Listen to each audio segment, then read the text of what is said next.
गावागावी जाताना जेव्हा आधी आपण दादांसाठी प्रचार करायचो, एक वेगळा आनंद होता, एक उत्साह होती.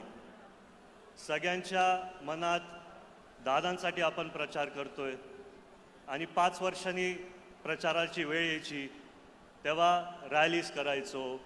युवकांना पण तिथं मनापासून प्रचार करायला आवडायचं. पण यावेळेस एक काहीतरी माझ्या मनात नाही आहे, नाहीतर मनात जे होतं ते दिसून येत नाही. दादांचा आवाज दर रात्री जेव्हा आमचे दौरे संपायचे विधानसभेचे, मला माहिती आहे इथं सगळे आपले कार्यकर्ते, पक्षातले पदाधिकारी, सहकारी आहेत. कितीही व्यापामध्ये दादा व्यस्त असले असते महाराष्ट्रभर, त्यांचा रात्री फोन यायचा, काय रे जय, कसा झाला रे दौरा, कुठल्या गावात काय अडचण आली, कुठल्या गावात काय तातडीने करायचं गरज आहे. आणि आज तो आवाज आपल्या सर्वांच्या मनात आणि हृदयामध्ये. पण आजही जेव्हा मी गावागावी जात होतो, मी घरी गेल्यानंतर तोच दादांचा आवाज माझ्या मनात. एकदम ठामपणाने बोलायचे, जयड्या रडायचं नाही, लढायचं. तसंच आज तुमच्या समोर परत येऊन दादांच्या आशा माझ्या मनात असून मी इथं भाषण करू शकतो.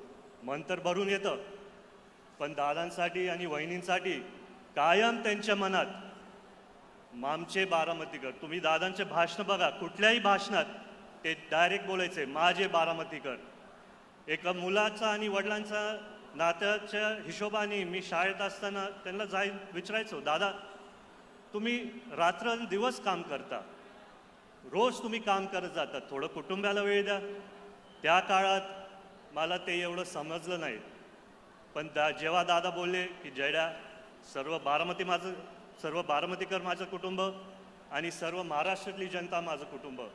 पण आज मला कळतंय की दादा एवढं मोठं कुटुंब मला तिथं सोडून गेलेत आणि त्याच्यामुळे आपण एकत्रित एक इतिहास घडवू शकतो यावेळेस. खरं सांगायला गेलं तर जाता जाता दादांनी एक इतिहास घडवून गेले.